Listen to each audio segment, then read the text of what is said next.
Hello and welcome to the Peak Millennials podcast. I'm Collins. And I'm Natalie. Each week we will delve deep into various peak millennial topics, exploring what we remember and what we want to forget. And reading some captivating stories that will evoke a sense of deja vu in all of us. This is the age before iPhones and the social media that we know today. And this is where a good mix CD, silver eyeshadow, and MTV raised us. So crack open that Jones soda. And kick off your black Converse. And let's teleport back to the world of the peak millennials. Make sure to send your stories to peakmillennialspod@gmail.com or slide into those DMs at peakmillennialspod on Instagram. And make sure to like, subscribe, and hit that notification bell so you know when we go live.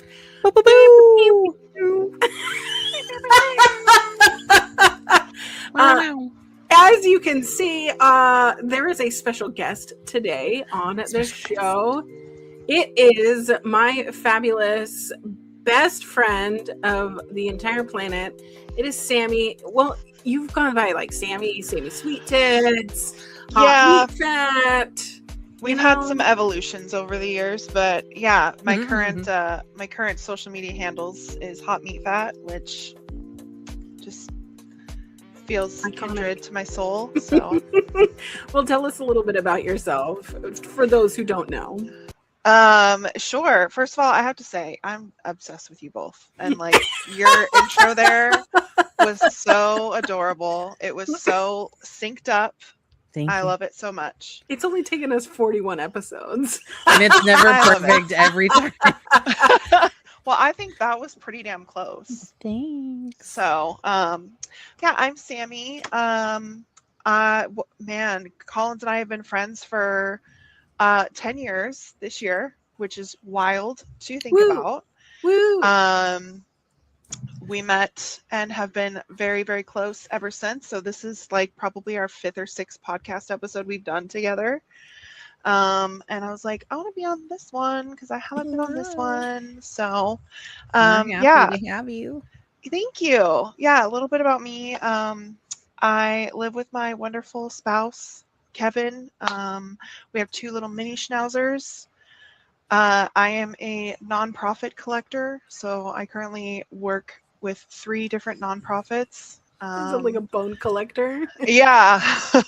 I realized I'm just racking them up now. So yeah. Oh, I for sure thought that was like your title, like you are. Oh yeah, no. I didn't catch that was like a joke on, and now I'm like, okay, it's a joke that's like rooted in truth. Like it's true.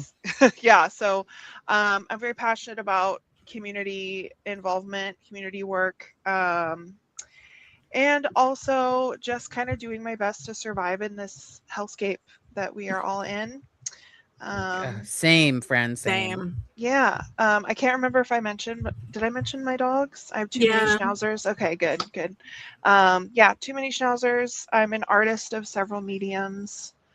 And I'm a fat bitch. So.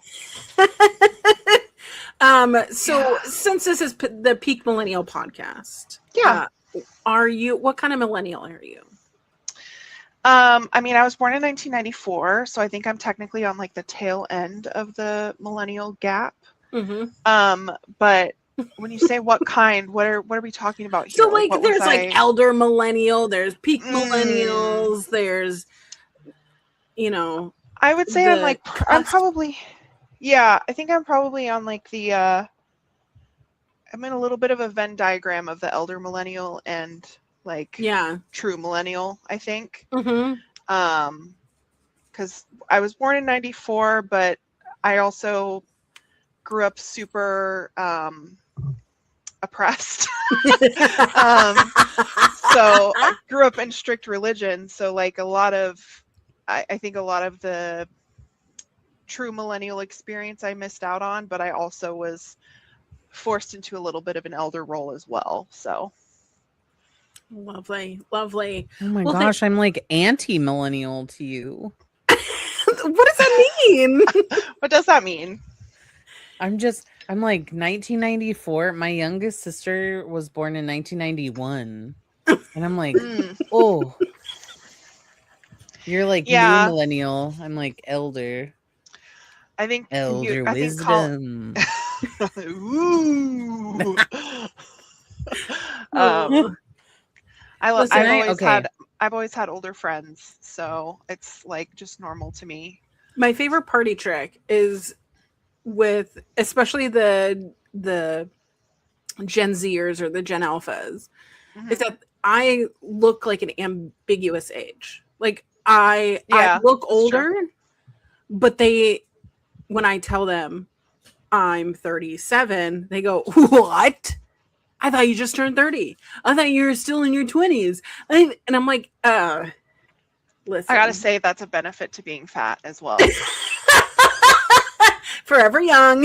Yeah. Bro, seriously though, I look at, and it's not me. I have to put like this asterisk on this of like, I'm not trying to body shame anyone by any means, but I look at folks that are of smaller size than me, and I'm like, oh, your face is so old looking. Why do you look so old? And I'm like, is it because I'm fat and because I don't like I put on so much sunscreen that like I just feel like my face is always just very hydrated? And I'm like, I don't know, man. I don't know, man. My grandma told me the key to being young is always be a little bit drunk and be a little bit fat. So, Okay. just always just be solid. a little extra chubby and you'll always be young. So, I think a part of it probably also too is like we're used to looking at ourselves and like, wow, I think I look really good personally. Yeah. Not to be like conceited, but like I think I look great for my the floor age. is yours. And a lot of that I feel like has societal influence as well because like there's so much of an obsession with youth. But it's easy to get into that like comparison mindset when you see folks, and some people just age really rough. Like it just kind of is what it is. It's You know? very unfortunate. Yeah, I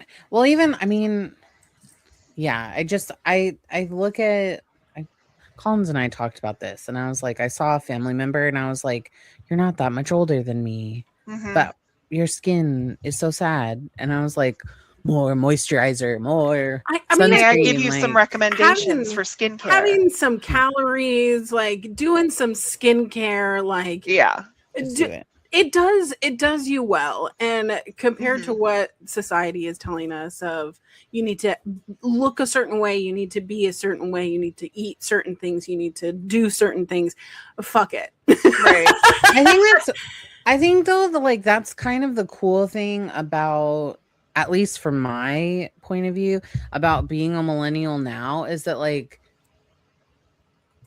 I don't feel like there's this like weird aesthetic that we have to be, because it feels like a lot of like Gen Z or like Gen Alpha, like they have that like clean girl aesthetic and they want to, like have very specific styles. And it's like, I don't really have one of those. Like I just kind of wear whatever I want to wear. And most of the time I wear stuff that like I knew that I couldn't wear when I was growing up. So like I just wear that now. That's just kind of, and I put makeup on the way that I want to. I cut my hair the way that I want to, and I just do the things that I want to do without caring about what other people are going to say. And then I'm just like, I'm just living my life. And if you hate it, then like, bye. Choke. Yeah.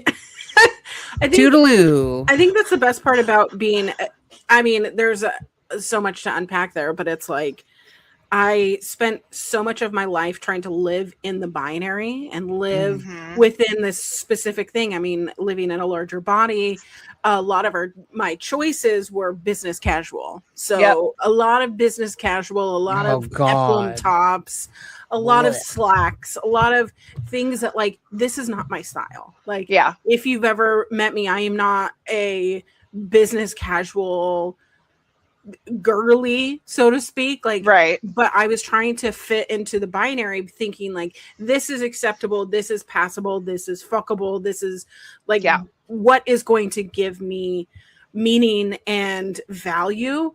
And it was like the moment that you kind of shed your epidermis of other people's expectations, what you shedding, the male gaze. And I'm not addressing the male gaze, like I am doing this for myself.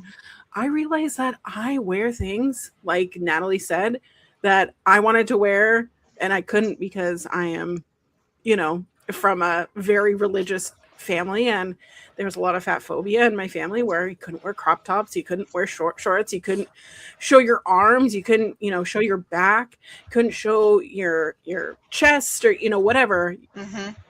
But it's a thing of, I'm wearing the things that I want to wear, and it's a lot of like Y2K stuff, which is secular, and it's coming back into fashion, which is I love that. so crazy. So much props for everything you just said. Love it. Yeah, I mean, I agree. We had such limited options as in terms of fashion that I didn't discover what I like to wear until realistically probably the last like 5-7 years. Yeah. Because I was so used to just like, oh well, I have to stick to what fits me. And for a while there, I had to like follow somewhat of a dress code for like corporate reasons. Thank God I don't really have to do that anymore. But yeah, finding the niche of like fashion you want, and also big props to decentering men. That did fucking wonders. Yes. Decentering men, and also like you mentioned in the binary, like exploring more of my gender expression and not just like presenting compulsory femininity, because that's all that I had the option of. I'm never gonna be a clean girl. I'm like I'm a grungy girl boy. Greasy. I'm a little greasy sometimes, I'm just gremlin, and it just is what it is. Yeah, gremlin. I just played D&D for the first time, and of course I made my character a goblin. I'm like, that's me. Like, that's who I am. Yeah. So yeah, fully love that. Master Goblin, love it. And now I'm wearing a shirt that says Nirvana with Hanson. I love that shirt. And that's my style. It's I love it. I love it so much. Same. It's so good. It's so good. But speaking of fashion, so it's kind of the theme of this week's episode, which is childhood bedrooms. And it got me thinking, because I feel like I had a very different experience, because I lived in Navy housing for a lot of my early ages, my single digits, so to speak. So we weren't allowed to like put things on the wall, but like our expression was painting the windows with like craft paint. Like the panes? I'm fascinated by this. I don't think I know this about you. No, so the actual glass. Yeah, like the window pane. So, yes, I don't know I thought window panes were like what is in between. It's not the frame. No. Yeah. Not the frame, but look at you getting a crispy one. Crispy French steak. I love it. That came from McDonald's, didn't it? Oh, I want that so bad. But that's how I used to express myself. And that's also where a lot of my creativity of like, I have always drawn a specific shark. So a lot of like, it's a shark that's, with its mouth open. So that's what I used to do when I was like doing 8. The Collins face. Yeah. But like, I remember doing that in Navy housing, and like, after a week, my mom would just take like a razor blade and, shave it down, and we'd Windex it, and then we get to do another little project. Yeah. Do some caterpillars, do some, but that was like our way of expressing. So when I became a teenager, my parents were able to buy a house, and that's when I was able to like everything that had a poster some, you get like a booklet with a CD, like that poster was going up on my wall. If I got an Absolutely. insert from a magazine that I've been wanting, I'm putting that up on my wall. I'm I'm going to, Six Star, which is it turned into like a dollar store. But I used to like buy like those little 8x10 posters and just like frame them on my wall or put them with that sticky tack or whatever Yes. and put them Yeah. on my wall. I put the glow in the dark stars on my ceiling, and I secured them with super glue, which was Love that. when I moved out of my childhood home, I got in a lot of trouble because they had to replaster the ceiling. Oop. So I Sorry. sorry. Sorry. Sorry. Sounds kind of like a you problem. Yeah. But I also had a closet where I hid my unmentionables, which was all of my wrestling posters. So Yep. Lita in a thong. Yeah, That was in my poster because my mom, didn't and a want to see pro. it. I had a picture of Destiny's Child, and this is my mom actually told this story at my wedding. It was a picture of Destiny's Child in the Survivor music video in the camo, and because two of them were in bra tops, my mom made clothes for them, and she covered them so that I couldn't see on the poster. On the poster. So she violated my poster, and she put rubber cement and put like clothes on them. So I couldn't see their abs or their toned legs or toned arms. And that's an interesting story to tell at a wedding. Because she didn't want me to compare my body or lust after the Destiny's Child girls. So I learned how to hide my fun posters in my closet. And wait. Did she say this at your wedding? Yeah. So the reception. So my mom also showed my naked baby pictures to whoever was sitting next to her. But she was like giggling, vodka waters. She was giggling through it to tell everyone that I was a militant virgin is what she kept telling everyone. Also a very interesting thing to say at someone's wedding. Yeah. Oh no. Yeah. She said I was a militant virgin. Little did she know that I was a touch of the ism and touch of the queer. Oh, the reason why I'm not having boyfriends? Oh. They went away. Weird. So weird. But I bring all this up, bringing up my own childhood bedroom. There are plenty of magazines and whatever. I want to hear about y'all's bedroom, and I am going to start with our guest. Sammy, tell me about your childhood bedroom. Okay, so fun thing about that, I lived in the same house from, I think my mom bought this house when I was like 4, maybe, and lived there from like 4 to 16 is when we sold that house. Oh my gosh. So it was like a single level. There was 4 bedrooms, 1.5 baths, and it was very, it was like you walk in, living room, kitchen, and then a long hallway. And the long hallway, all the bathrooms were on the right. 3 of the bedrooms were on the left, and then 1 bedroom at the very end. So I lived in 3 of these 4 bedrooms during my time in this house. So simultaneously or no, at varying times? At different times. Oh. Yeah. So I did not live in all 3 bedrooms at the same time. No. 3 bedrooms. Hell yeah. I had 1 bedroom from probably like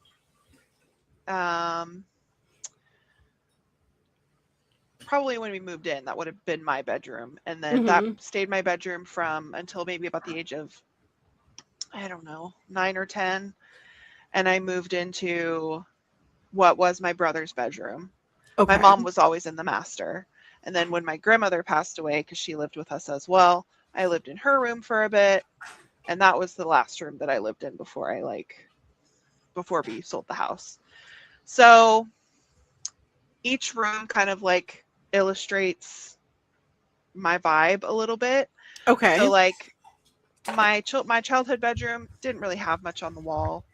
My mom let me pick the color that we painted it when I was like probably about 6 or 7, and we went with like this mint green situation, which was actually very cute. So I had like a mint green and like a pastel bed set, like pastel florals.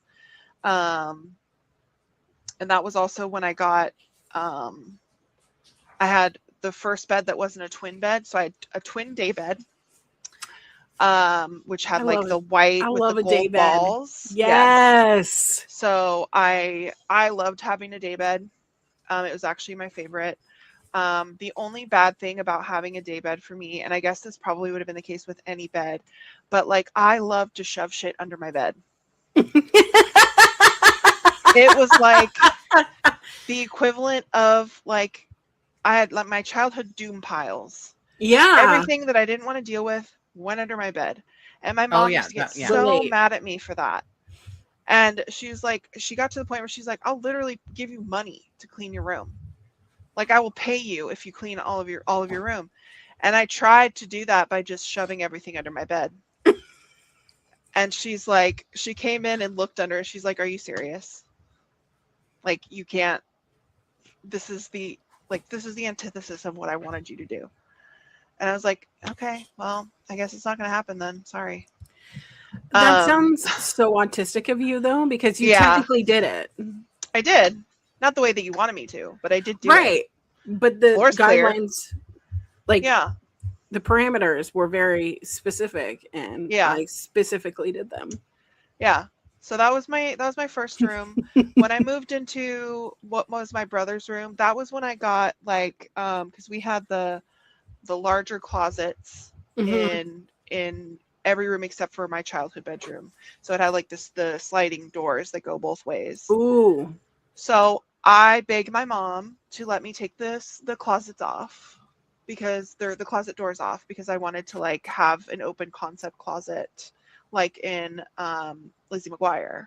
Oh. Is it Lizzie McGuire where she has an open concept closet? She has the open, and she has like dangly beads. Yes. So I had those beads at some point. My mom finally let me get them. And then that was when I was really into Tiger Beat and J14 magazine. Hell yeah. So every time we would go to Walmart, which for a while, because my mom was in a country western band, holler at that. So Iconic. We'd drive 45 minutes away to where family friends lived that were also in the band, and they would have practice every Monday night. And we would typically go to Walmart and do some like grocery shopping or whatever at some point before we went home. So when I was like, I don't know, probably like 13 is when I was like really into magazines and collaging. So almost every week she would let me get some kind of magazine. I love that. And so much. They always had the like posters. So I would like look for my favorite poster and like start collaging from there. And so I had a lot of collages hanging up. I would hang up posters, which my mom did not like because it was idolatry. So I was not allowed to have like overly like inappropriately dressed girls. Yeah. Or like shirtless guys was not allowed either. So I put them on the back of my door instead, so she didn't see them. She rarely came in my room. So I would just like, she would come in, I'd just have the door open and it was against the wall, so can't see anything. And she was rarely in my room with the door closed. So that was my little trick there. Just put all of my hot women and half naked men on the back of my door. For the kids. Yep, exactly. There you go. So yeah, I had a lot of that. I don't know about y'all, but I was also one of those kids that I'd get a wild hair up my ass and start rearranging my room at like 9:30 p.m. Yes. Yeah. So I learned very quickly that I'm built to move mass. So I was able to True. Same here. throw around my bed frame with the mattress on it really easily.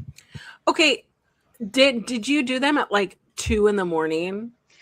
I did. So I wanted to a lot of the time, Mm-hmm. but if I made too much noise, my mom would get mad because her bedroom was literally It right next is to that bedroom. 2 o'clock in the Yeah. fucking morning. So I remember one time when I was like doing it and she had gone to bed particularly late that night. Mm-hmm. And she was like, you can finish, but you need to like be done within the next hour or whatever.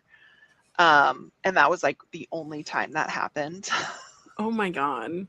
Because the rest of the time she was like, I don't want you doing that at night anymore. So I tried to do it like earlier in the evening if I was going to, but It always looked like open heart surgery, like midway through. Mhm. Like things would be on the bed as you're moving, yes, like the side tables and the lava I'd get lamps. very and- overwhelmed and be like, why did I do this? Yeah, why did I do this? I should have just left it. Yeah, Why did I start this task? Why did I pick this battle at 9:30 at night? Ugh. So, and I also for a while, I've always in my little autistic brain have been fascinated with office work. So I would build my own reception desks out of furniture and pretend that I was a receptionist. I love also that remember for you. I had a decommissioned cell phone of my mom's, like an old one, and figured out that I could call like operator, like the operator, whatever. Oh my God. And it would connect me to an actual person. Oh my God. And I figured that out. This was when I was a little bit younger. But I remember sitting at our dining table and just like fucking around. And I like call this number and someone answers. And I just am like, and what seems to be the problem here? And she's just like, what problem? And I was like, oh, I didn't expect anyone to actually answer. And then I hung up. So that's the kind of shit I used to do. That's amazing. I love that. Yeah, I entertained myself a lot as a kid. Well, Natalie, what did your childhood bedroom look like? Well, similar to Sammy, the house that my parents, or the house that I grew up in, Mm-hmm. I moved. I think when we moved into the house, there were 2 bedrooms upstairs and 2 bedrooms downstairs. And then my dad, who is kind of crafty, but he loses the dopamine, if you catch my drift, about halfway through. Yeah. And so he likes to do construction projects. Of course. Which, like, to his credit, we're fully no contact right now. But like, to his credit, he did a lot of work on this house. Sure. But the room that I ended up spending like my teenage years in, he built. It was like a build on to the house. The first bedroom that I stayed in was a shared room with my older sister, and we're only 15 months apart. And we had bunk beds. And Loved bunk beds. like, I hate bunk beds. And because I was always like the bigger sister, I'm not the older sister, but I was the bigger sister, I had to sleep on the bottom bunk. And she always got to sleep on the top bunk, and I always got really jealous because she could like decorate the ceiling or the wall next to it, and all I had to do was stare at like the bottom of her bunk. The bottom of her bunk and like the bottom of her mattress, and I was like, this is really dumb. But then I ended up moving into the room next to it, because at the time my younger sister was staying in the bedroom that was upstairs because she was the youngest. So she was next to like my parents' bedroom. So I moved into the secondary bedroom, and that one was really just pretty basic. I don't remember much from that room except for the fact that like the carpet color was dreadful. It was like copper brown Great. and just old. And I Yep. remember that I spilled nail polish on the carpet and felt so bad. And I was like, oh my God, I spilled they told me not to do it on the carpet and I did it anyways and spilled anyways. It was like teal, like metallic teal nail polish that I just felt dreadful. And the stain was there until they ripped that carpet out. And then the bedroom that my dad had built on into the house was the bedroom that I ended up, I think I moved into that room when I was like 12, I think. And it was the way that my parents' house is it has like a daylit basement, but my bedroom windows, I could see like up into the front yard. It's kind of a weird, like I could see where the patio is that kind of like wraps around. Anyways, so like my bedroom is right there. If I was a sneaking out kind of gal, this room would have been perfect. Primo. That's me. But I am an anxious baddie thinking that my dad was going to like catch me. Yeah, for sure. And so I was nervous, so I never did it. I should have, but I never did. Fair. But much like you had mentioned, I wanted to have an open concept closet. Mm-hmm. So I took off the doors Mm-hmm. and left my closet open. I absolutely love an open concept closet because if I can't see it, Doesn't exist. it doesn't exist. Yep. Object permanence. Love that. Object But permanence. I didn't do I didn't put like a beaded curtain on my closet. I put it on my front door. That's where mine was as well. Door. Yeah. But I don't think that I hung many posters up because I had a very vibrantly painted bedroom. Fair.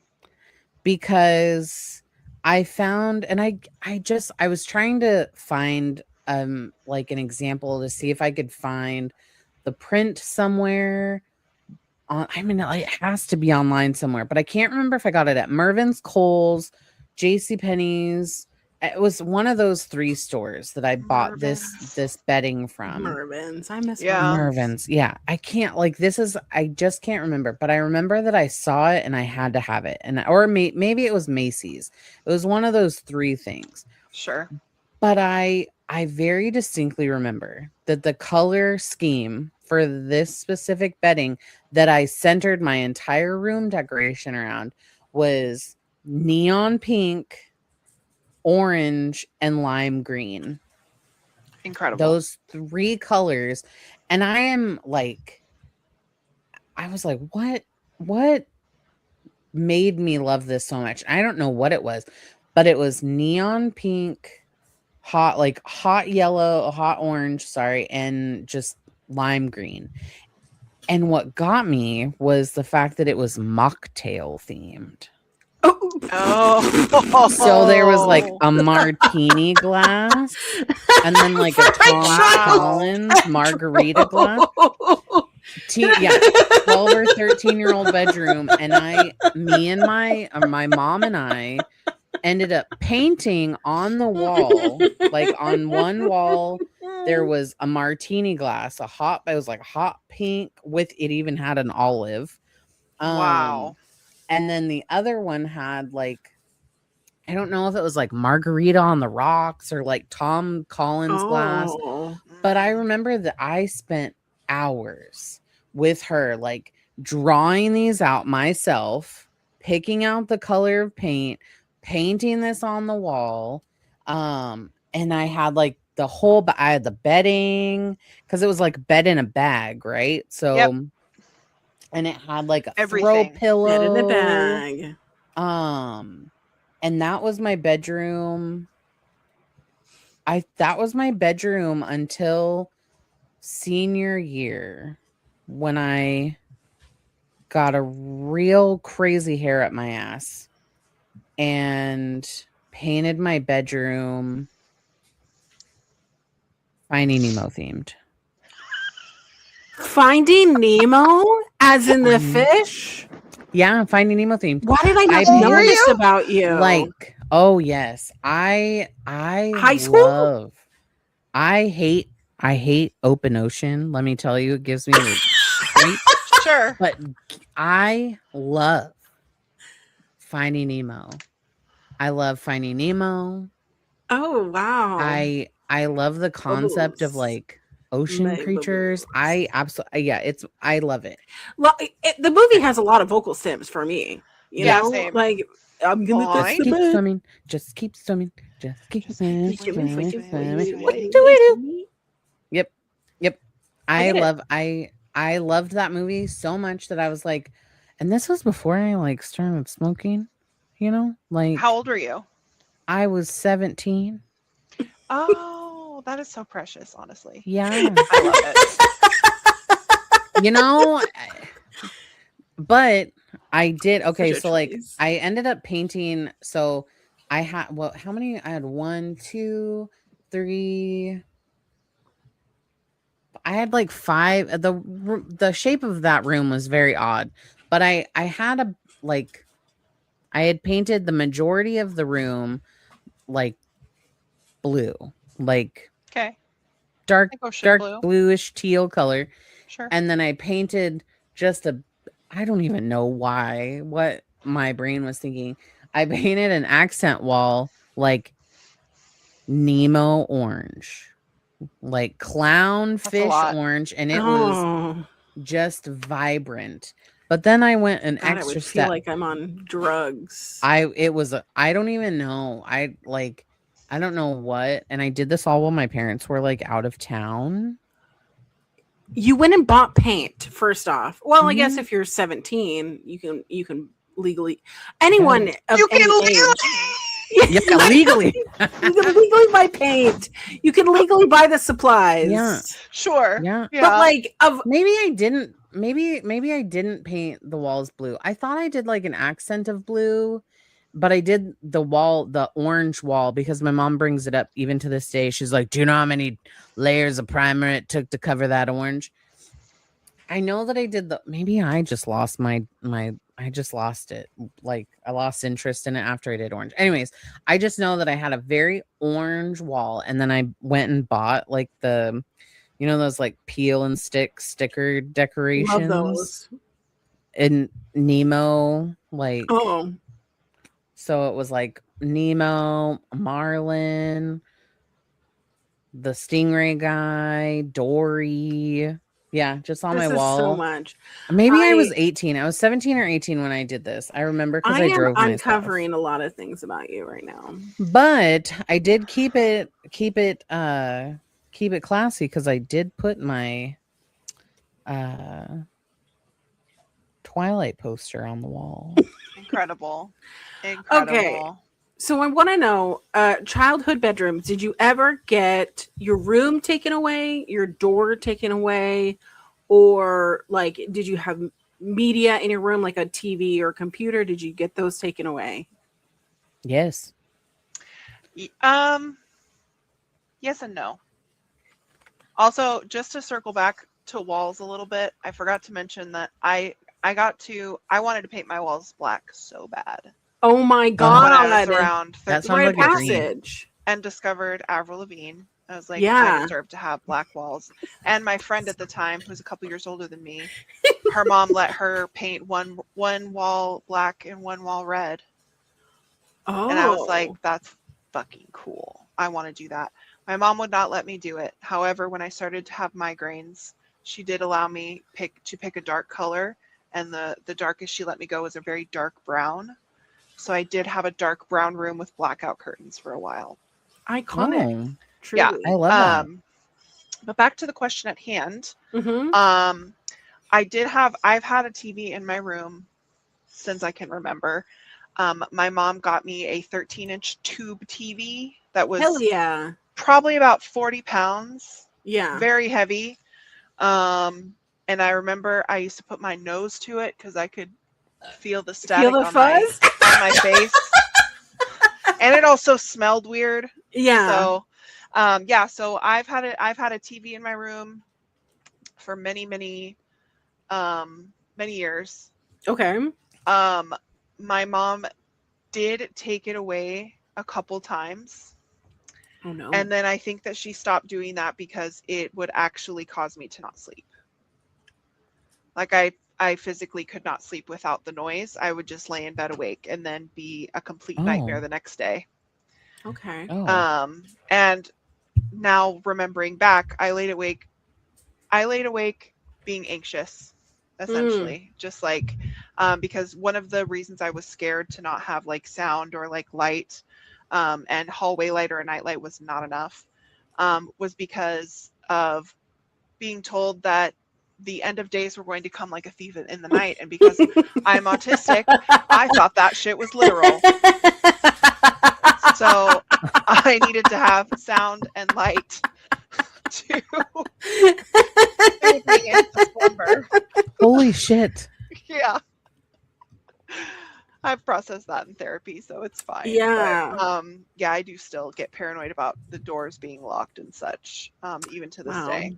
But yeah, so I had a TV. My mother never took my door. Also, I'm mentioning my mother because my father was not a part of my life, so he's not in any of these stories because, you know, he's a deadbeat. Yeah. But yeah, my mom never took my door. She did get really mad at me when I slammed it a few times. And she would like, because I would slam it and then lock it, and then she would come and like bang on it and say, "Don't slam doors in my house." But she did take it away from my brother a few times. Ooh. And he just would, I don't remember. I was very young when that happened, but I do specifically remember that happening.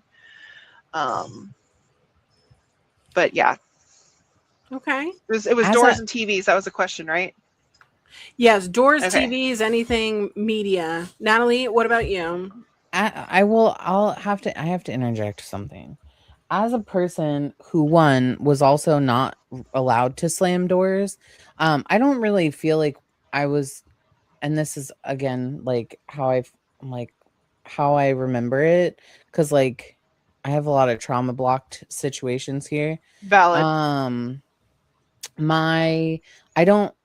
We weren't allowed to slam doors, and if we did, we lost like ridiculous things, Okay. like you couldn't watch TV, but you still had to be present in the room in which the TV was on, so you had to turn around from the TV. Yeah, that was a thing. But as a Oh. parent who has a very like a highly vocally emotional child who's like discovering what her boundaries are, she likes to slam doors sometimes. And I will tell you that is one of the most triggering things that you could ever do, because I'm just like, yeah. Because I know that it's just like an expression of whatever feeling she has going on, and I just kind of have to let it go. Mm-hmm.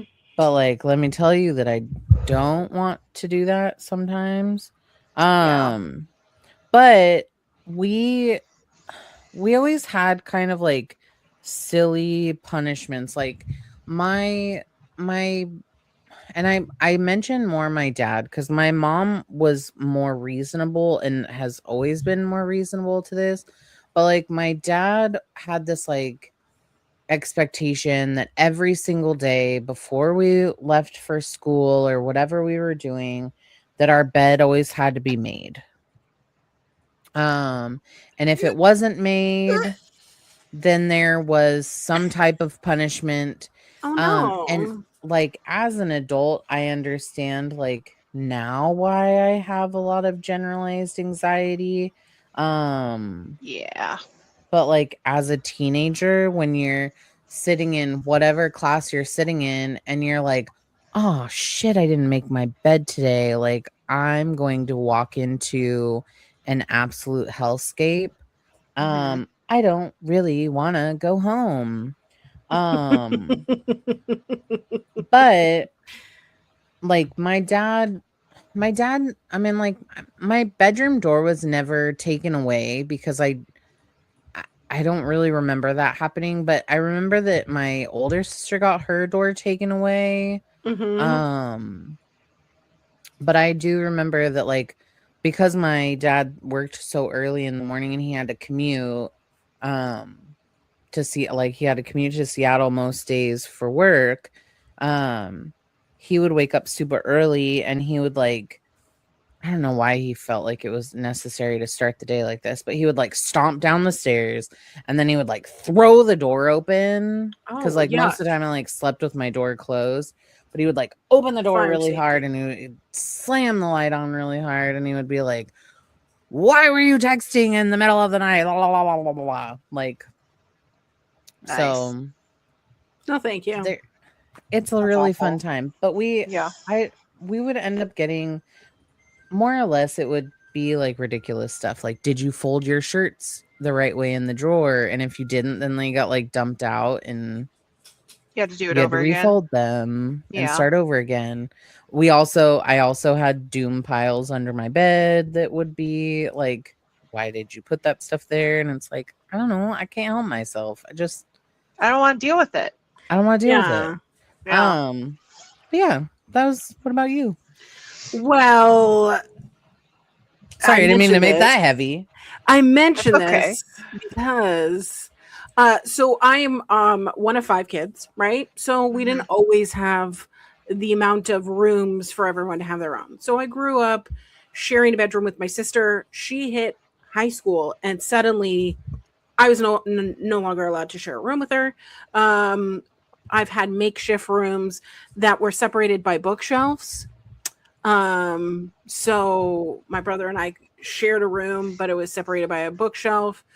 So things like that. So I mentioned the door because in 8th grade, I think I've shared this on the podcast, but in 8th grade, while my dad was out to sea, this was 2002. So my dad, was on fast attack for a while.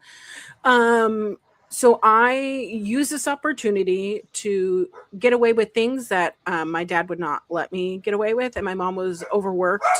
Archer is Has a lot sharing to his say. piece, but I was getting away with basically murder at that point. I was going to a real school, and I have this tendency where I procrastinate, and then I would get this sick in my tummies because I forgot about this project or I forgot about this test or I forgot whatever. Yeah, for sure.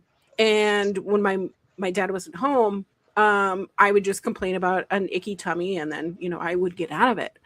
Well, there's only so many times you can do that. So I'm not handing in homework. I'm undiagnosed ADHD, so I'm actually forgetting to do homework. And so I was failing my history class. And this is 8th grade history. And Mrs. Pasculi emailed my parents to let them know that I was missing several assignments and it was close to the deadline, close to the quarter close, that I had to do these assignments. Otherwise, I would not pass 8th grade history. And I saw that email because we only had one computer. I saw that email come into my parents' inbox, so I just hit that delete button. Incredible. And every couple days, she would email again, and I'd hit that delete button. Just deleted all of them. I just deleted every email that came from Miss Pasculi, whether good or bad. Emptied that trash.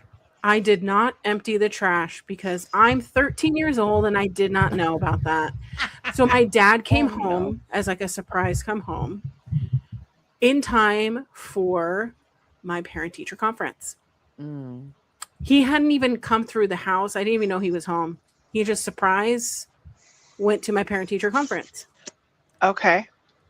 And when I came home from rec basketball league, my parents were sitting in the living room, like intervention style. Mm-hmm. And I was like, hey, hi, oh my God, my dad's here. Blah, blah, blah. And they said, sit down.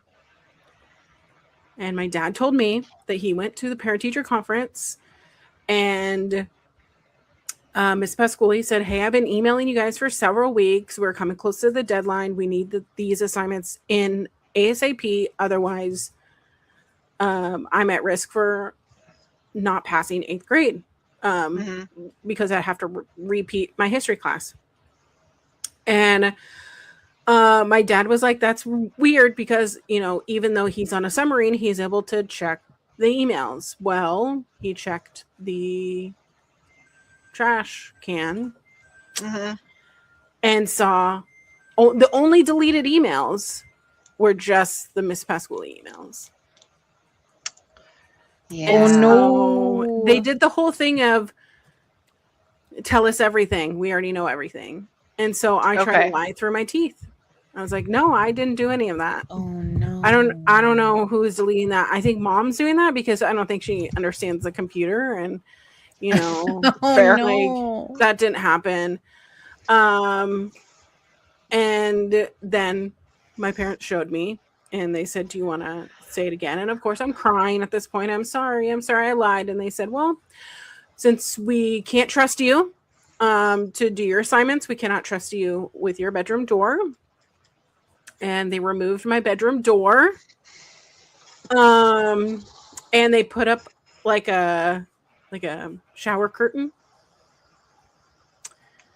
type thing. What's the purpose of that?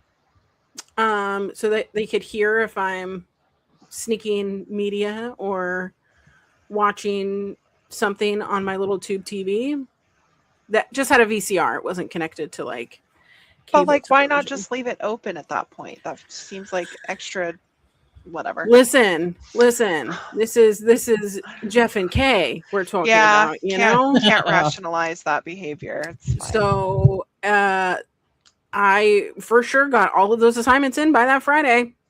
I was very sorry. But I didn't have a door for 3 whole months. Damn. Do you ever wonder, sometimes how different life would have been if there was had just normal parents? If my parents weren't so strict? No. Like, if there was more, like, if we knew now, even though, like, knowing, like, ADHD and just, like, autism in itself knowledge, is still so small, and there's still so much that, like, needs to be known. But, like, can you even imagine what school would have been like if there was just even any type of consideration? Because, like, for me, I was just told over and over again, like, you just procrastinate. You just have bad time management skills. You just don't, like, you're just not being proactive. You're not, like, trying hard enough. And that was what you're saying. You're not trying hard enough. You're not, like, listening when they're talking. But, like, when I tell you that I'm trying to listen, but it's so boring that my brain just floats on over to something else. Or if I start, and I find this in my adult life too, if I'm doodling, my ears are off. Yeah. But if I'm not doodling, then I'm not there either. So it's like I have to constantly be writing things down. Even if it makes literally no sense, I have to write down words almost like I'm taking, like, dictation. Because if not, then I'm not present. Fair. Ever. But I wonder, like, what school would have been like if there was more, like, accommodation or just, like, knowledge of other people's situations. I agree with that often. Yeah. Well, that brings up my next point, because I was very influenced by, this Y2K movement, the Hillary Duffs of the world. Everyone is embracing Y2K. There were neon girlies and there were alt girlies. I was a Moon and Stars girly. Like, there were all different kind of genres, but there were magazines that showcased bedroom sets. I mean, I think Target had some. Delia's was the one that came to my mind. But I think the biggest proponent of influencing us is the bedrooms of these television show people, right? These TV and movie bedrooms that changed our inner core as humans. And I would love to hear who influenced you of like, I wanted that bedroom. Totally. So Sammy, so yeah, big one for me was Lizzie McGuire. Hell yeah, hands down. Loved Lizzie McGuire. And before, so like, there was a shift for me aesthetic wise. Like, I was a neon girly when I was young. Lime green was my favorite. And it's also funny because I definitely had like a sunflower bed set that was the same colors as your bedroom, Natalie. With the orange, the lime green, the hot pink. Like, I can see it in my mind right now. That's so fun. Yeah, so I loved neon. And then when I hit puberty and started listening to Avril Lavigne and Fall Out Boy, I wanted everything to just be very gothic. And I wanted that aesthetic so bad. I begged my mom to let me have scene hair. And the closest that she let me get was like this fucking 2006 Karen haircut with like, I had a dramatic side bang. Yes. The back was spiked.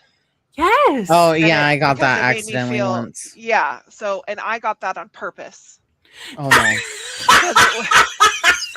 It was the closest I could get to like being able to fully express myself. I love it so much. Meanwhile, I want to be wearing fishnets and like black clothing, entirely black clothing. But the closest I'm getting is straight leg jeans with a Tweety Bird hoodie. Yeah. Because that's all I could get at the local Walmart. So yeah, Lizzie McGuire was a big one. Another one was iCarly. I really loved Carly's bedroom. Was a very big fan of that. I'm trying to think of other ones. I was a sucker for, I also hate bunk beds.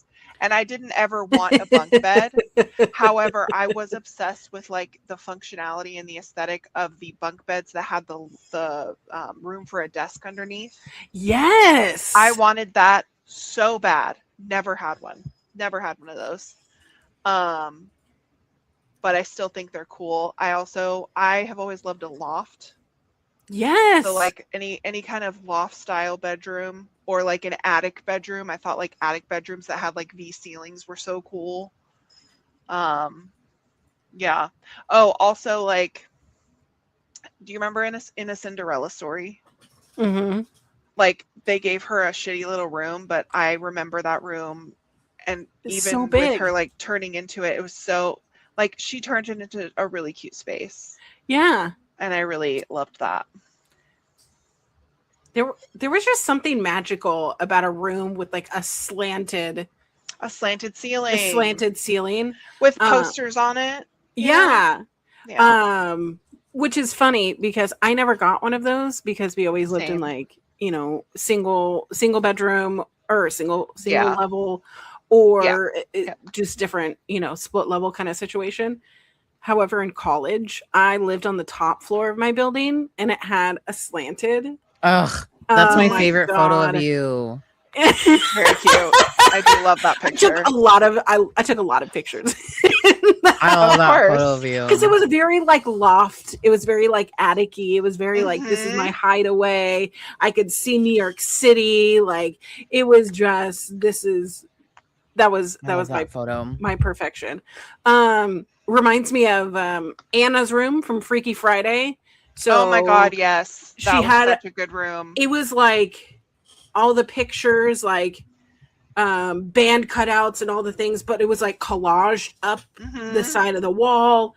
I love the depiction in like those early 2000 Disney movies where it's like you could see a bit of the sweet, but it's also like the edgy like teenager. So it's like sweet frilly beddings, but then it's like, you know, a grunge poster of some sort, or like a band, you know, rock tee, or like, you know, a photo collage. And it was like the elements of soft with that bit of edge that I always begged my mom. I like the parental advisory like stickers Yep. or posters or whatever. Like I just loved anything like that.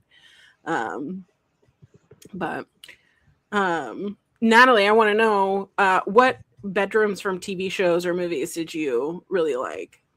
I always wanted Summer's bedroom from the OC. From the OC? Yeah. Yes. Okay. So like during that time, I was definitely more in my like emo phase, like style wise, but I have always been hyper femme, like super girly. I've always loved like boho.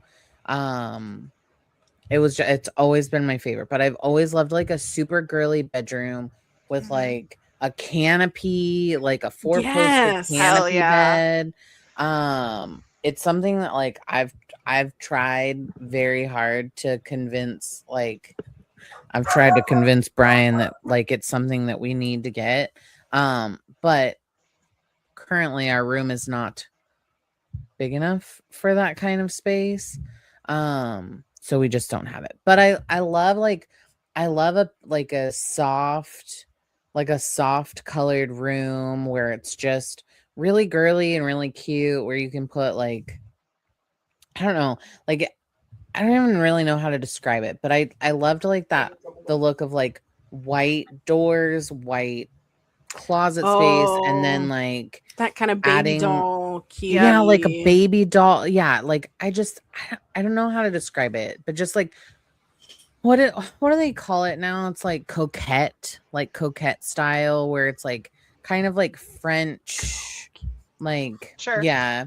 It's kind of like really cute, like almost like, you know, like China dishes, where it has that like really soft, like, I know what you're talking about. I just think the word coquette is kind of funny. Coquette, yeah. I think it's French, yeah. Kind of like, what is that that like that stupid Love Shack fancy brand where it's like really hyper femmy and cute, yeah. I love that. But that was what. Sorry, go ahead. I want to know, like, did you have like one of those doll houses with like the dainty little doll furniture? No, nah, girl. I had a Barbie dream house in like that was like the thick I would have loved that. Valid. That I think that my aunt like secondhand got for us, and we just played with that. No, but I do have to say, speaking of like Sammy bringing up her daybed, I also had that same daybed with like the iron. It was like white powder. It was like the white powder painted, and like and then it had like but mine weren't gold. Mine were like white, and they had like flowers printed on them. That's what I meant. Yeah. It's Did everyone just have the same gold bed? accents? Yeah, gold for a while accent. there, I think so. Probably. And it was very popular. I went on to get another daybed that had those tops, but they were removable and they were gold. And I spray painted that bitch black. Oh my god! As soon as my mom allowed me to. Hell yeah! Cool. I got to count that, and also when I painted my room brown as a home ec project. I love that. Yeah. Can I just talk about though, like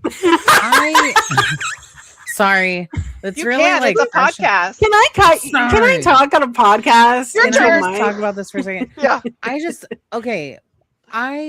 I understand, like, as an adult, that bedrooms in shows and movies and stuff our theme to be like the fantasy of like what a teen's I mean, it's bedroom. marketing. Sure. Yeah, it's like marketing. But like as an adult now, I'm like, oh, how do I do this? Like how do I make my like, because as a teen, you don't have adult money, right? So Right. you're just kind of Right. like you're just Use kind of what you making. got. So yeah, you use what you got. But now I'm like, oh, I'm an adult now. Like how do I do this? How do I decorate my home? How do I decorate in being like I can't help and you there. I can't. I simply just have things that make me happy, which is I why do. I have wrestling figures and minute. other various collections back here. And yeah, lots of art. Like, Absolutely. there's no rhyme or just- reason to anything that we no. have in our aesthetic, but that's like I love it. how I want it, you know? Yeah. Reminds me of so this is a bedroom that my mom was like, absolutely not. I wanted a bedroom like Mia from The Princess Diaries. I was just gonna say I was just gonna bring that yes. up. Very Yes. unconventional because her mom is an artist. So like Yes. there's this spinning stairwell. Like she was able to like, you It know, was an old firehouse. yeah, it's an old firehouse. So there was a pole to, you know, Yeah. squeegee down or whatever. Squeegee down. I don't know what it's called. But everything was just so Slide. like expressive of self, and it really Yeah. wasn't like super commercialized where like I mean there's subliminal messaging and everything if you're Yes. looking for it, but this just felt like the most like be whoever you are, and that like really Yeah.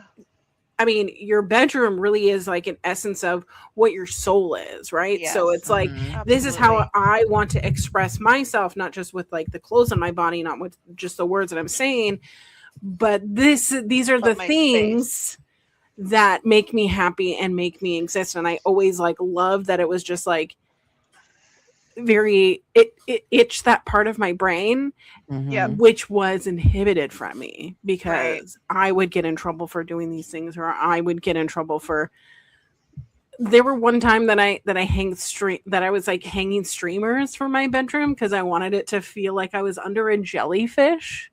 Oh, That's I love very that. autistic. And then I came home from school one day and they were taken down. Rude. Ew. Hate that. And it was like I don't know if your parents were like this, but it was like a given rule that like at any point my parents could go into my room at any point. So Yeah, if I because they wanted to own- hide they own the things, they house. owned the It's their house. house. Yeah. So there It's was their house, their rules. no such thing as privacy. Yeah. So when I had to hide things like my diary, my diary is also where I talked about being gay, And that having gay sex. and yeah, like I mean, then it turned into LiveJournal, which they couldn't log into that. Right. But it was like anything that was like, oh, I wanted to hide this money from my parents, or like I Yeah. wanted to hide my wrestling magazines, or if I stole things from the store, or like I was hiding candy. And then when I was in high school, I was hiding alcohol, and Yeah. I had to get really, really careful Mm-hmm. because if I left it out, or if something looked a little bit disturbed, my parents would get it. Yeah. That also reminds me of Lane from Gilmore Girls, how she had Yeah. the baseboard of Yep. or not the baseboard, it was just the wood, a slat that she opened up, and it was like all of her CDs, all of her band things. Yeah. And I think at least like as a parent, the way that I would want to be is the opposite of my parents. Yeah. Where like I think that having your own stuff and having privacy is like a part of like maturing as an adult. So then Yes. you feel like I don't have to hide things, because Right. sometimes I catch myself where I'm like, oh, I need to be secret about this, and it's like, wait, I'm an adult. You don't have to. I don't will have to be say- secrety. So, like, at least for us, we allow, because like obviously our daughters have very distinctive age differences and they're in very different like areas of life, and we have set very specific boundaries and encourage like our oldest to be like, if you don't want anyone in your bedroom, then you need to say like, do not come into my bedroom, or Yeah. ask my permission before you go into my bedroom. And then in turn, it's the same for the little one. Like if she doesn't want anyone in her bedroom, she has the right to say like, no, I don't want you in my bedroom right now. And like encouraging that Autonomy. behavior gives them autonomy. And that's a lot of like from collectively we were not able to have as we were growing up. So it's like then things are like I have the door closed. Right. Like it just gives you that like, I don't know. For us, it gives us a sense of we're setting boundaries and allowing them to set their own boundaries. Mhm. Right. But when it comes to like my older one, in her previous situation, her, you know, her mom was very strict and Yeah.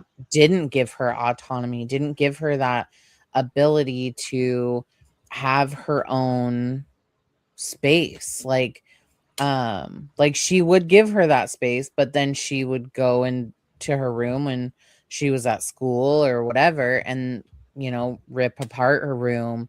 And it would just kind of create like this stress and this anxiety. And it's like our main thing is like we've talked to her about how if you have something to hide, we'll find it, but we're not going to be looking for it because we Sure. understand your behavior and we know when something is off. But Interesting. like you have Emotional maturity in parents. That's you need to, foreign like, to me. Yeah. it's foreign to me. But it's one of those things of like, these are the boundaries that we've set for you. Mhm. Sure. Please do not overstep those because these are what your consequences will be. And it's like Right. giving her that choice of like, do you want to make these? Do you want, like, I don't want to be like stupid choices, but like if you're going to make stupid choices, you're going to have stupid consequences. And that's Right. kind of Right. like the situation. And so trust me, it's definitely a learning for everyone here. Sure. And Yeah. it's weird because when you grow up without that sense of, one, you grow up without that sense of autonomy to make those choices, and two, having to like set those boundaries, which are so different from like what I grew up with. Like I would, for example, if I didn't make my bed, I would get grounded for 2 weeks. Mm. Mhm. Like, and I don't mean like, oh, you can't go hang out with your friends grounded. It's like you can't go on the computer, you can't use TV, you Right. can't like you can't do anything for 2 weeks. And it's like, the fuck? See, I just had a mom who made my bed for me. No. No. No. The first time I ever made a bed was in college Oh. because I We were could not a I could making bed household. sorry, I was not could a making hotel bed fold house. that for you. Yeah. Military style, baby. I think I've always been a nest bed kind of person, so I've always had Yeah. like lots of pillows, lots of blankets, Oh, yeah. lots of Yep. stuffed animals on my bed. Like that's Yeah. just always how I've been. And even now, that's who I am as an adult. That's, yeah. But My mom But like anywho. appreciated when I made my bed, but it was never mandatory, and like she would only make the bed if we had like company coming yeah, over. if company was coming over too. Yeah. But But- otherwise it wasn't like that was not something she did. However, I will say that, and like this is a good and bad thing, but I started doing my own laundry when I was like 8. Mm. And like So you I- probably were able to sneak in like cute underwear. no. Oh. No. See, I one time bought a I thong and my mom was like, absolutely not, threw it in the trash. was not able to shop for my own underwear until I moved out. Oh, wow. Okay. Yeah. So I wore Iconic. Fruit of the Loom briefs I for the love a first Fruit of the Loom brief. 18 to 19 years of my life. That's all I knew. To be fair, I think I did too, only because that was the only style in my Correct. Girl size. underwear. Correct. Yeah, fat girl underwear. Mhm. And Until then the one Torrid time came that on the my mom scene. like took me to Lane Bryant Yeah. and bought me like Oh Lane my Bryant undies, god! but then Listen, we could go complained on about an how entire roller expensive they coaster of that. were. Yeah. Like, My mom, I remember my mom the first time we went into a Torrid, Mhm. and I could never, it was too expensive for our blood, so I could only get like one or two things, and Yeah. I of course did not want to prioritize underwear. I wanted like skinny jeans and like bras. Absolutely. So Oh my goodness. Well, if there are bedrooms in your childhood that you notice that we didn't touch on, let us know down in the comments down below. Let us know about your childhood bedroom. We did get an entry, by the way. I have to add that I forgot this, but Xenon. Xenon's bedroom. Now, this of course Oh, was yeah. not like super attainable because it was very like futuristic. But the Yes. fact that her bed was like in the wall, Yeah. obsessed with that. I always wanted to put my bed in my closet, but my closet doors were smaller than actual doors. So Yeah. there's no way to fit a twin size bed through that. I was also very jealous of any bedroom that had an ensuite bathroom. Oh my god. Yeah. That's like rich people. I dreamed of that. Yeah, that was very, very out of any realm of possibility for me. But I was like, yeah. Well, I thank you for sharing. I appreciate that. But again, if you want to email your stories, if we didn't touch on a specific thing, you can always email us, Peak Millennials Pod. We got an entry from friend of the pod, Shalana. Shalana says hello. You said Shalana. Yeah, why did I say Shalana? I think I was trying to be fancy and use a weird accent, and then I just To be fair, all I heard was Shalong, and I was like, "What?" Well, I was trying to be funny, and that was the wrong pronunciation. Sorry, this is weird. Okay, Shalana says, "Hello. Besides the fact that my childhood bedroom was no bigger than a closet, with no bedroom door because of the way the layout was, the bedroom door would swing inward. It always hit my bed. And then there was no walkway. Also, no heat. Choices were made. Not by me. I obviously put posters on my wall, and I wrote on my walls because I didn't care. Which also, there were people in my school who also like wrote in Sharpie on their walls, and I was like, my mom would kill me. My parents would have. Yeah, they would have. That would not have flown in my house. No. My mom got so mad because I kept writing on the walls. And then one night I decided to glue stick notebook paper on the walls to write on the paper and not the wall, like it was doing the damage to the drywall. Anyways, we had to take all of it off to paint the walls when I was 15. It definitely damaged the drywall, and we would do a bunch of stuff to patch it up. And then my mom picked out what I can only describe as a Martha Stewart green to paint my room. I was not allowed. What that means. Yeah. Everyone knows what a Martha Stewart green is. Yep. I was allowed to write on the wall. I wasn't allowed to write on the walls anymore after that.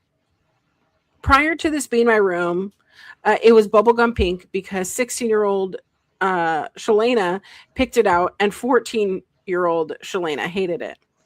Posters were back up to the walls. I look at my pictures. I'll have to look at my pictures and see what I can find. So thank you so much, Shalana, for emailing the pod. We love and appreciate you very much. But definitely the writing on the walls, literally. That's wild. That's so wild to me. Yeah. I wish that I had taken more pictures of like my well, bedroom. See, that's but the we thing. It's never like took who, photos. Who would think to Same. do that? Except me, apparently. Yeah, we just didn't have. I didn't have access to like a camera. Like, I think that's the thing that I really appreciate that I had an interest in very early in my life was photography. I had an interest. We just didn't have it in the budget. Yeah, Oh. we had It was too expensive. disposables, and Yeah, then disposable I cameras. remember my mom was able to get we got a digital camera at some point when I was like in my early teens.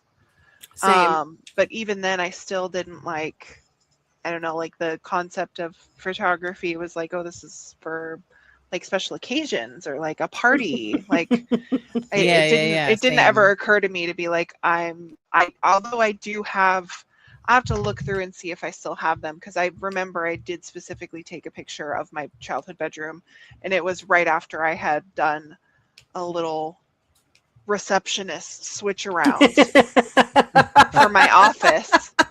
So I'll have to see if I can find that.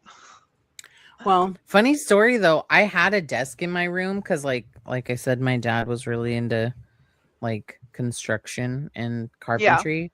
And I ended up having like a desk in my bedroom. And so I would also like do that with like my knickknacks and like everything around. Yeah. But I didn't have a chair.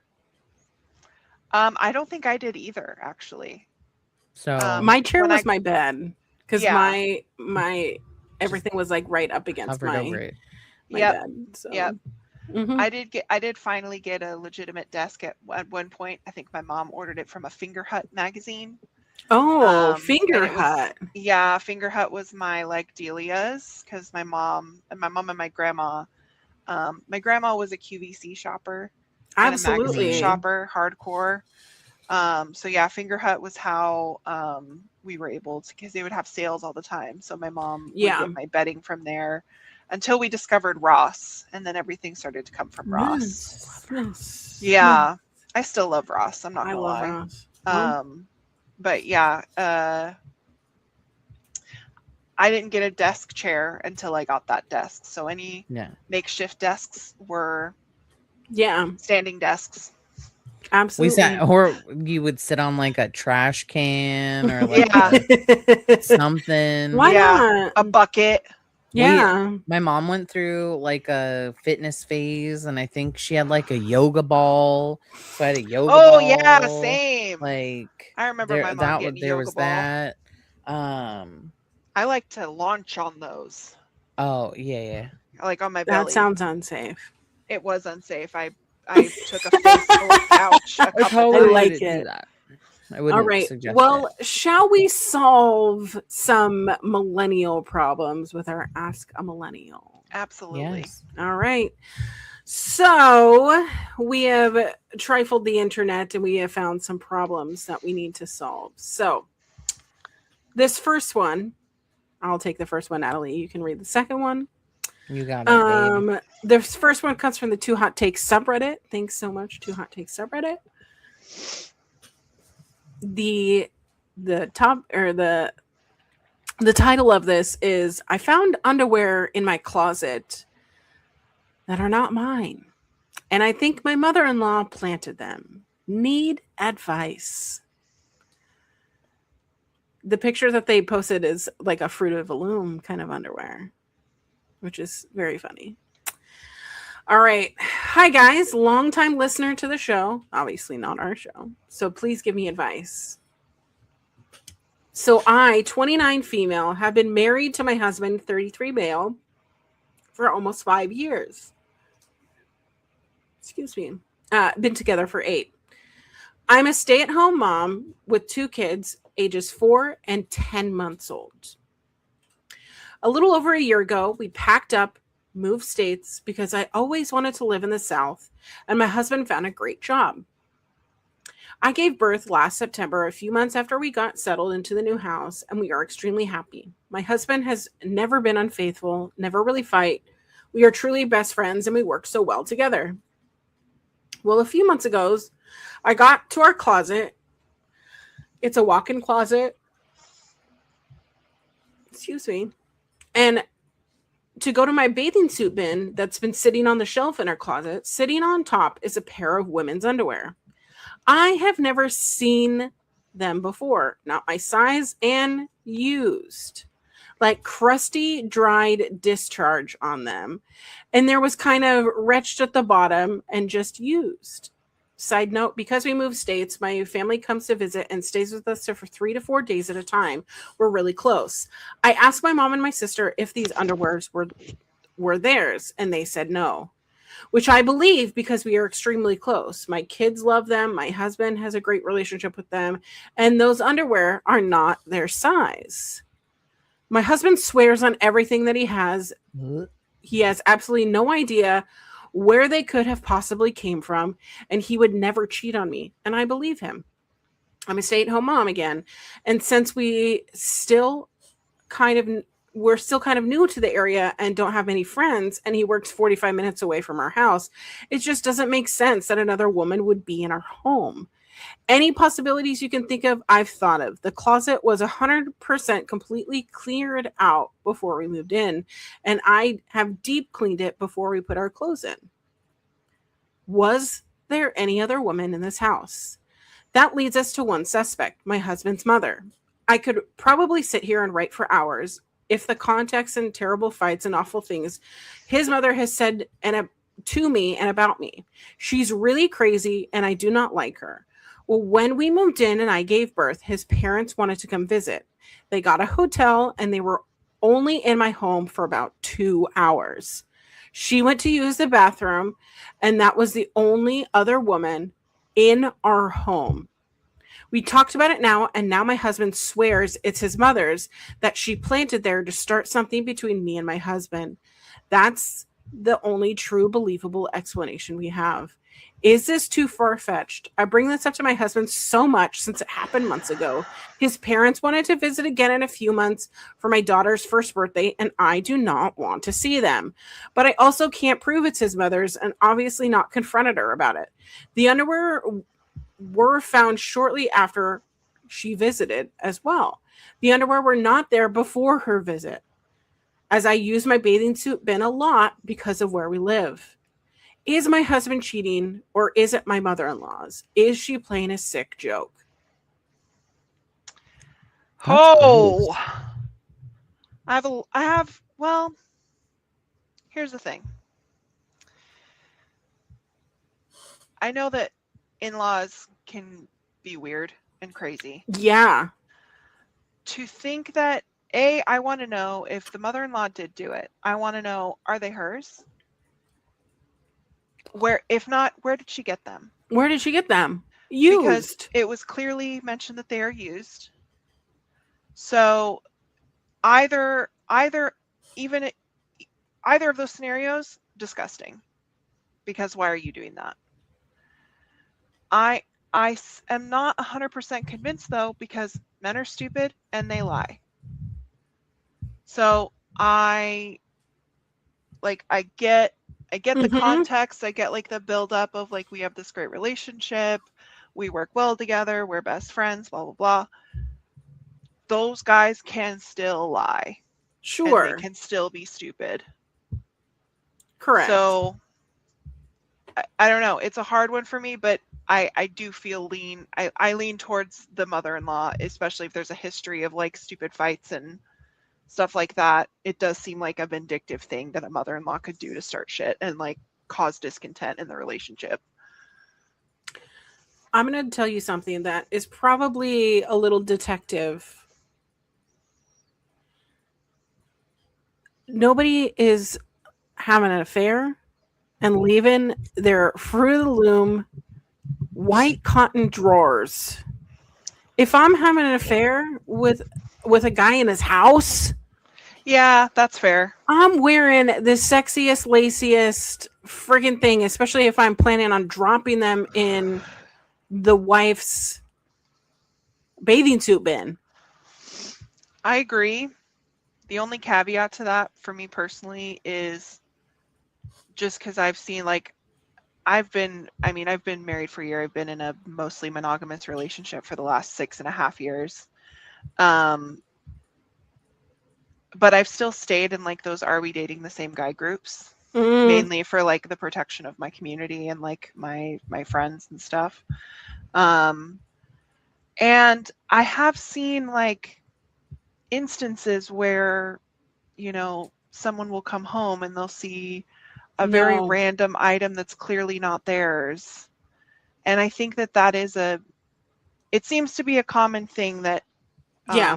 mostly, assigned female at birth folks will Mhm. do if they sense that someone that they've hooked up with or whatever has a partner living in the home or whatever. They'll just leave behind a little breadcrumb or leave it in their car or whatever.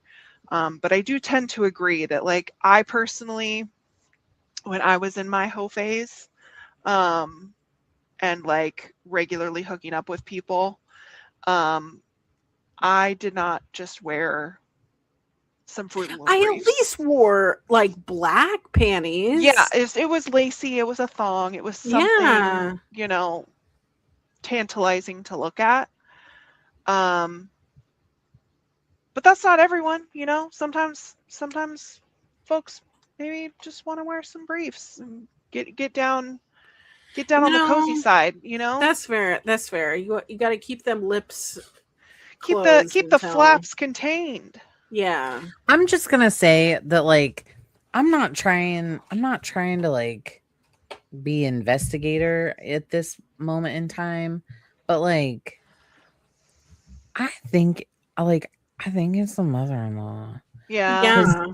Like, I don't want to point fingers of blame, and everybody has their own feelings, but like those are, I mean, one, I was reading comments and people in the comments are like, do you have house cleaners? Do you like, is there any chance that your husband could have a mistress? Blah, blah, blah, blah. But like in the statement that Sammy made about like leaving breadcrumbs, like you can clearly, where they were left was not like in a person's home where like it is very, I mean, she didn't put them on her pillow. yeah, like it's put Right. At the it end was of the put bed. on a place very intentional to be found, Right. like but also how violating. Ugh.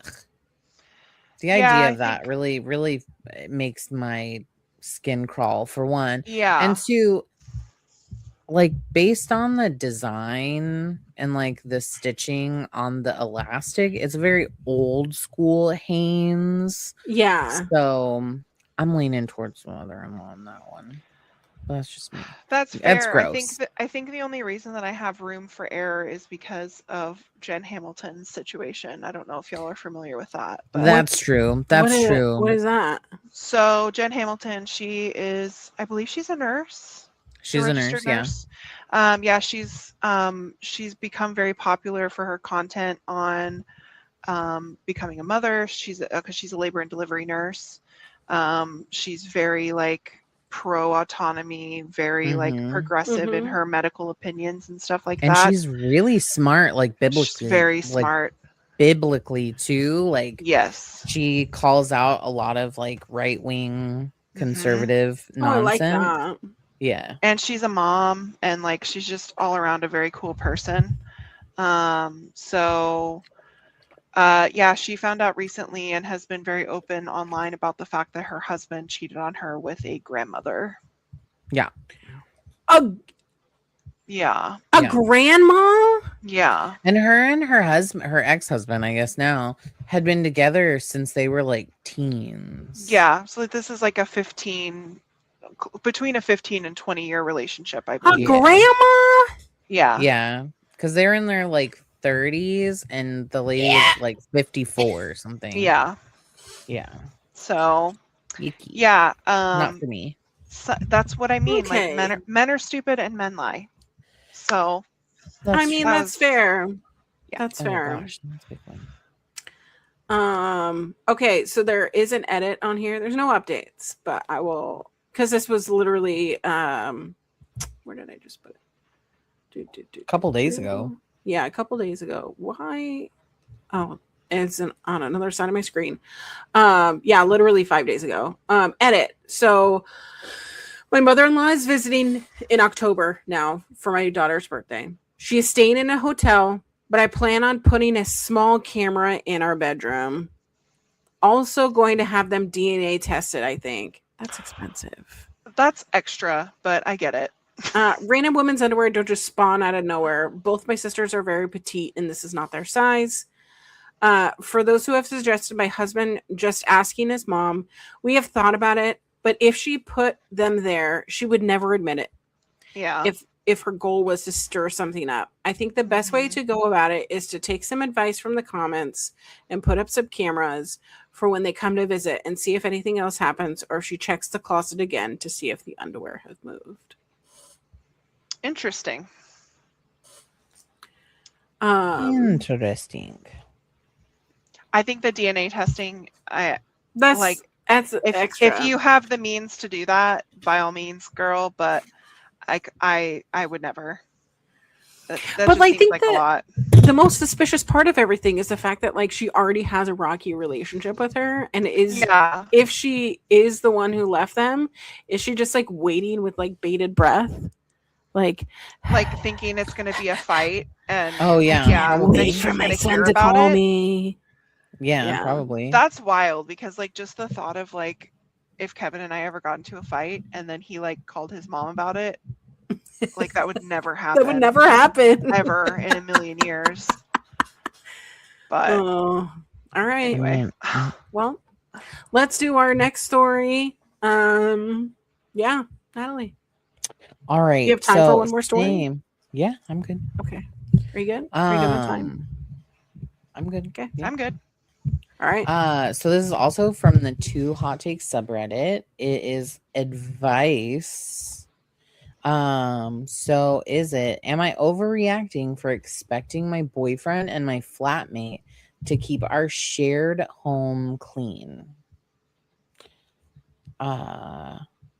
Without reading anything, no. No. Yeah, same.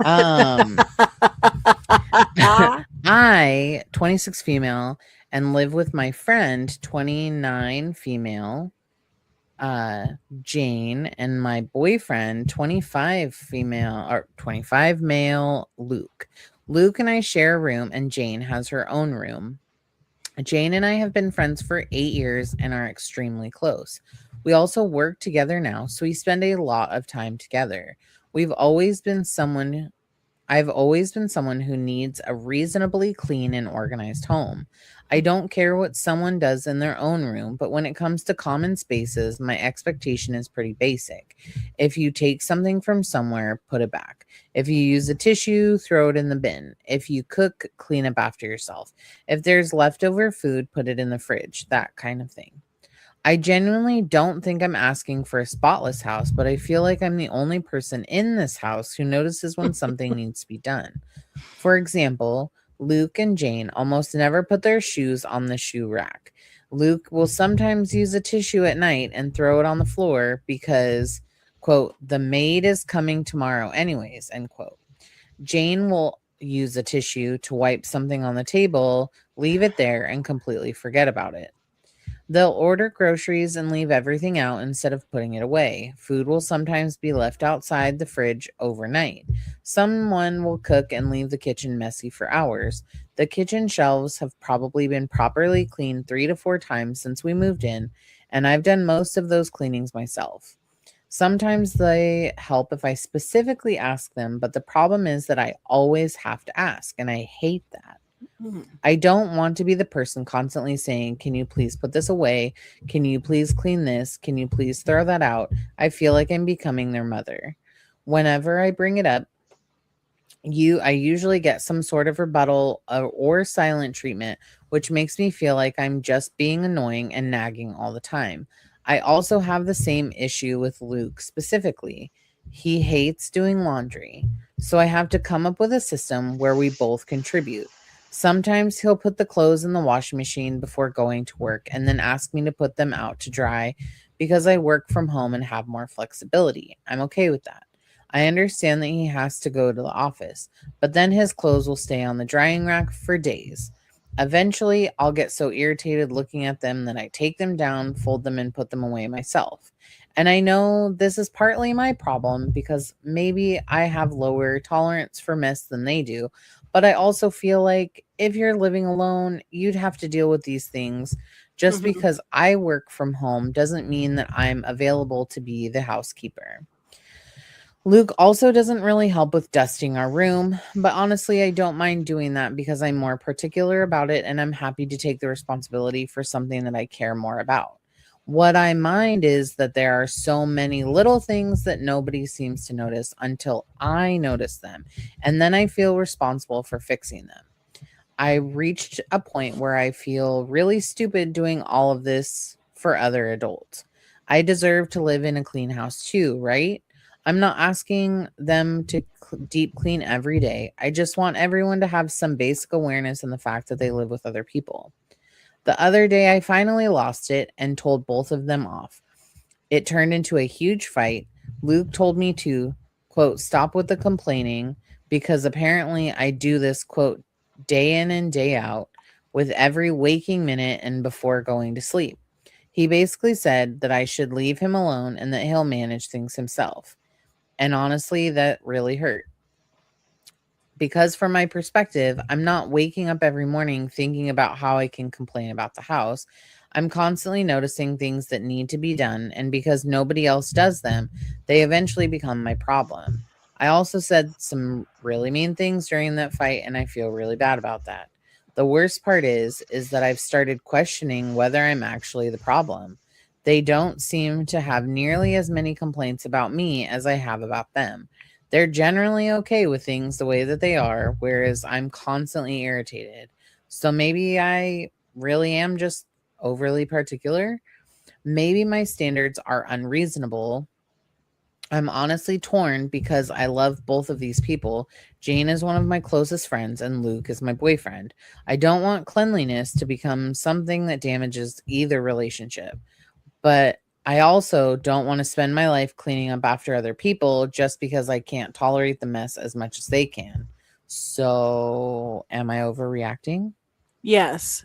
Get some Lexapro, babe. That's my opinion. I can live in my own filth. Sorry. I don't think she's overreacting at all. Okay. I want to hear. So, a few things. It is not unreasonable to, well, I'll say the food thing, that would piss me off. Yeah, I think that would piss me off too. Yeah. That's just straight up waste, and Mhm. it's wild. I personally, and I can only speak from my own experience, and I have had roommates, and I have lived now with my husband for over 6 years. Um, if you clean something up, I think that you should do the full job. I think you should do it from start to finish. If you leave a paper towel, it's not going to like make me crash out, but I am going to be like, couldn't you just like have walked that a couple feet over Right? to the trash can? Like, Mhm. I just don't understand that personally. Dusting, I don't really relate there because I don't dust. I dust maybe Yeah. once every 6 months. Um, That's one of those things like if you notice it, you're like, ooh, and right. then And then I'll you get it take care done, of but it. Exactly. I'm not doing that on a schedule. Yeah. And like I think some of her concerns are pretty legitimate. Okay. Largely, it sounds like there's a lot of communication gaps. And Mhm. that man, I pray that she frees herself from the burden of him. Yeah. If Agreed. he is that like uptight about her asking for some help keeping their shared home, somewhat presentable. Mhm. Um, the I can live in my own filth to some degree too, but I'm also, I think it's considerate to have the other folks that are also occupying those spaces in mind, and their like comfortability matter as well too. Um, but yeah, as soon as she said the food thing, that was really too much. And also there's context there that we don't even know about. Like, did she contribute for Yeah. those groceries? Like, did they pay for all of them? Because like if you pay for all of them, then I'm gonna still be annoyed that you're just like straight up wasting food, Right. especially in this economy. But if I helped pay for it, then that's gonna be like, what the fuck are you doing? Like, that would actually piss me off. Yeah. Okay, I take back how harsh I was. Well, But I mean, I do think that there is like both can exist. Less There's so yes. nuance. of There's nuance. there's nuances. So I take that back. I apologize. I think that I agree. I think that do I feel like OP is overreacting? No. But I think that there's also like give and take here. Mhm. What hill are you Mhm. willing to like die on Yep. when it comes to this very important friendship and very important relationship?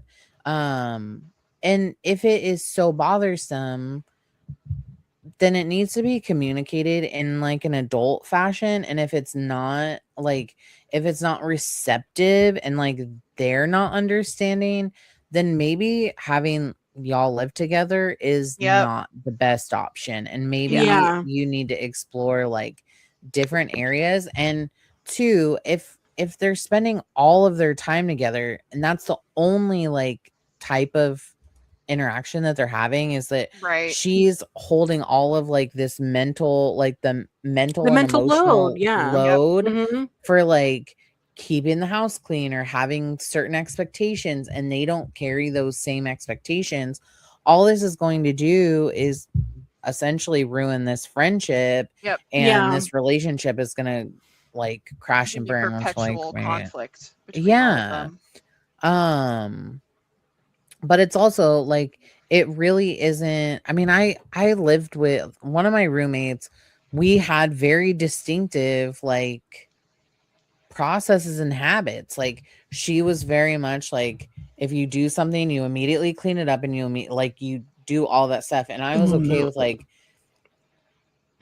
doing like This is not doing how the I process, process. but I'm interested. Like I could cook a meal, enjoy a meal, and then like clean it up after. Like I'm not in a hurry to like clean Yeah. the entire kitchen at the exact moment in time. Like I'm okay with having dishes in my sink for a couple of Sure. hours, or like cleaning up after something right away. Like I don't need to clean up something right away because I know that it's going to get cleaned up later.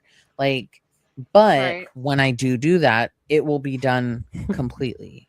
Sure. Mhm. But in this situation, it feels like she wants things done very particularly.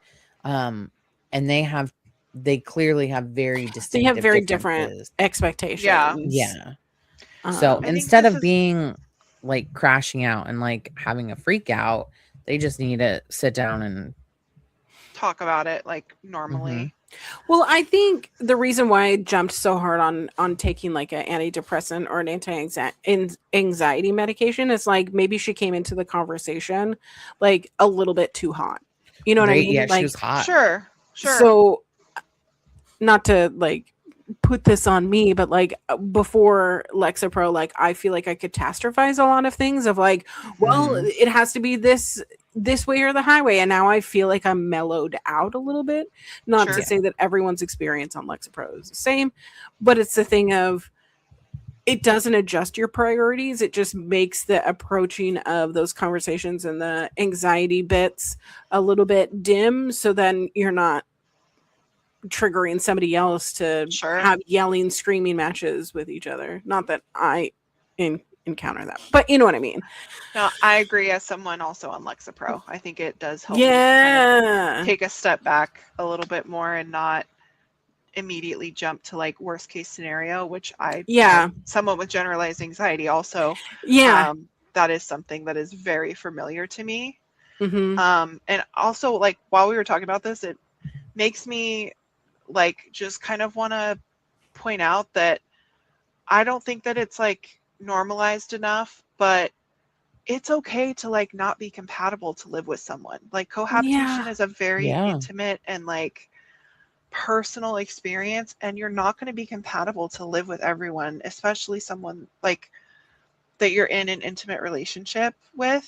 Like just Mm-hmm. because you love them and you want to be with them doesn't mean that you're going to cohabitate well. I Right. mean, Brian and I have been married for 11 years, and we've been together for like 13, 14 Mhm. years, something like that. Almost, I don't know anymore.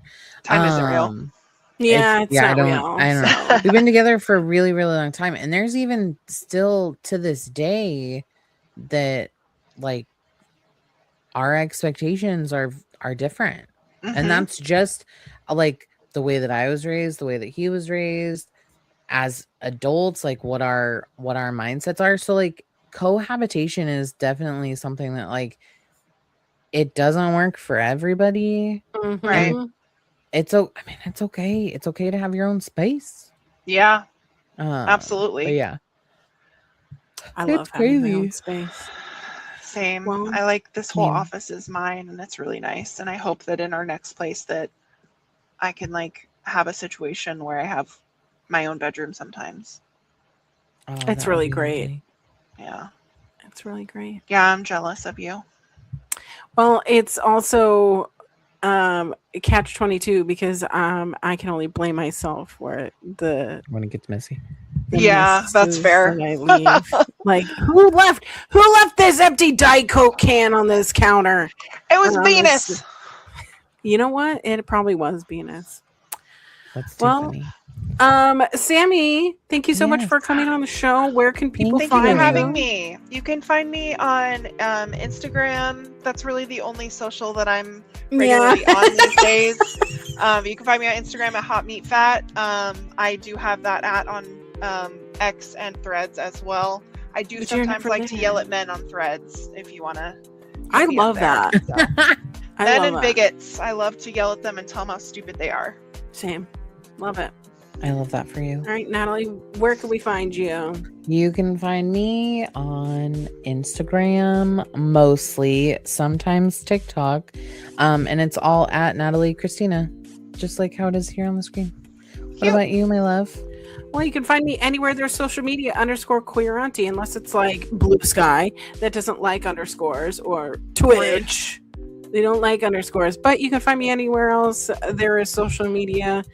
And if you want to, please follow us, Peak Millennials Pod, over on Instagram. We're putting up polls. We're asking you all these questions, and y'all are DMing us all about your childhood bedrooms. And I freaking love it because I love having this little conversation. I love bringing a little sense of nostalgia. Oh, I wanted to bring some sense of nostalgia for you. Do it. Oh, so beautiful. That's incredible. I gotta find her charger, but Yeah. I love that. Does it still work? Do you know? I gotta find her charger. Oh, okay, fair. You know, I gotta see. The last time I checked, God's charge. Gotta look. you gotta look. Yeah, I charge it. Yep.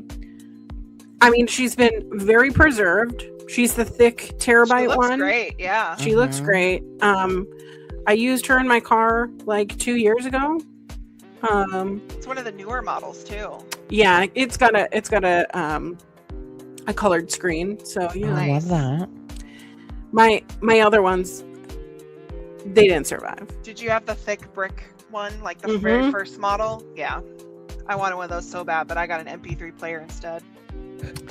Just a generic MP3 player? Yeah, my mom couldn't afford an iPod. So I had MP3 players. I worked in my mom's business and saved because I got paid $50 a week. Cute. Dang. You know how long that takes? Yes. It takes I work for Liberty 2 Tax. months. Love that.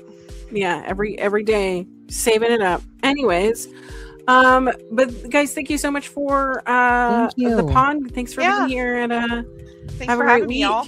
Thank Yeah. you. Thank you for being here. Thank you for being you. Always. We don't have a sign off, so I have to go Nope, take a we have shit, no so. sign off. all right, have a